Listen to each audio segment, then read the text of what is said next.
Halo semua, apa kabar? Kembali lagi dengan saya, Bu Maulida. Nah, sebelumnya kan kita sudah mengenal tentang bagaimana kebudayaan manusia Indonesia pada masa Hindu Buddha.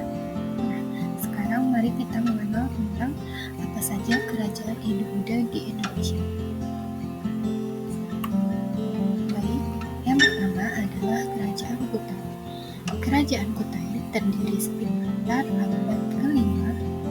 Nah, kerajaan ini terletak di Muara Kaman, Kalimantan Timur, tepatnya di hulu Sungai Mahakam. Informasi tentang awal mula Kutai diketahui dari Yupa. Yupa adalah tugu batu yang berfungsi sebagai tugu peringatan. Satu di antara Yupa di kerajaan Kutai berisi tentang Raja Mulawarman yang telah memberikan sedekah 20.000 ekor sapi kepada para Brahmana. Nah, yang kedua adalah Kerajaan Tarumanegara. Kerajaan Tarumanegara merupakan kerajaan tertua di Pulau Jawa yang diperkirakan berdiri pada abad ke-5 Masehi. Berdasarkan catatan sejarah dan peninggalan artefak di sekitar lokasi kerajaan, terlihat bahwa Kerajaan Tarumanegara adalah kerajaan Hindu beraliran Wisnu. Raja yang terkenal dari Kerajaan Tarumanegara adalah Purnawarman. Ia dikenal sebagai raja yang gagah, berani, serta tegas. Yang ketiga adalah Kerajaan Sriwijaya. Kerajaan Sriwijaya berdiri sekitar abad ke-7 Masehi. Kerajaan Sriwijaya merupakan salah satu kerajaan besar yang pernah berdiri di Indonesia. Kerajaan ini mampu mengembangkan diri sebagai negara maritim dengan menguasai lalu lintas pelayaran dan perdagangan dari Selat Sunda hingga Laut Jawa. Kerajaan Sriwijaya diperkirakan terletak di Palembang, di dekat pantai dan di tepi Sungai Musi. Raja yang terkenal dari Kerajaan Sriwijaya adalah Balaputradewa.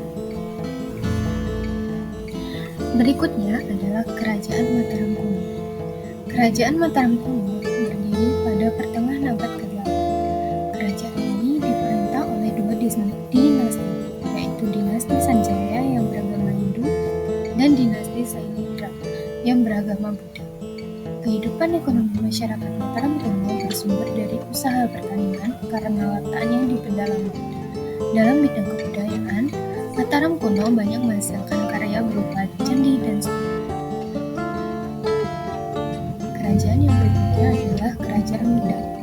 Kerajaan Bedang atau sering disebut Kerajaan Mataram Kuno adalah Kerajaan Thalassocracy yang berdiri di Jawa Tengah pada abad ke-8. Kemudian berpindah ke Jawa Timur pada abad ke-10 Masehi. Yang didirikan oleh Sanjaya, kerajaan ini dipimpin dan diperintah oleh Wangsa Sailendra dan Wangsa Isyana. Yang berikutnya adalah Kerajaan Kediri. Munculnya Kerajaan Kediri berawal dari pembagian kerajaan oleh Airlangga menjadi Jenggala dan Panjalu atau Kediri. Kedua kerajaan ini dibatasi oleh Kali Brantas. Tujuan Airlangga membagi kerajaan adalah untuk mencegah perpecahan antara kedua putranya.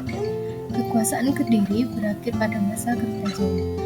Pada masa pemerintahannya terjadi peperangan antara raja dan kaum Brahmana karena Kertajaya berlaku sombong dan berani melanggar adat.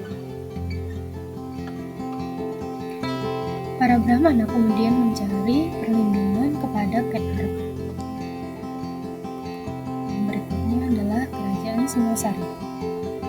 Kerajaan Singasari atau sering disebut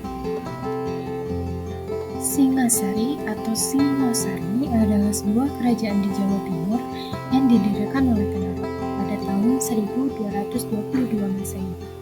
Kerajaan Singosari mencapai puncak kejayaannya pada masa pemerintahan Kertanegara. Ia bercita-cita meluaskan kekuasaannya meliputi seluruh wilayah Nusantara. Kertanegara berhasil memperluas kekuasaan ke beberapa daerah, di antaranya Bali, Kalimantan Barat, Dayak, Maluku, Sunda, dan Padang. Dan yang terakhir adalah Kerajaan Majapahit. Majapahit adalah sebuah kerajaan di Jawa Timur yang berdiri dari sekitar tahun 1293 Masehi. Kerajaan Majapahit dianggap sebagai kerajaan Hindu-Buddha yang terbesar dalam sejarah Indonesia. Kejayaan Majapahit tidak hanya dalam pemerintahan. Dalam bidang ekonomi, Majapahit berkembang menjadi negara agraris dan negara maritim.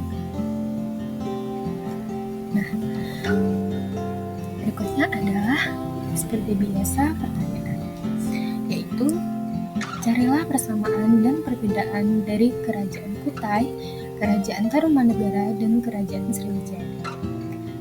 Nah, kita sudah sampai di penghujung penjelasan. Maka dari itu, saya pamit undur diri. Bila ada salah, mohon dimaafkan.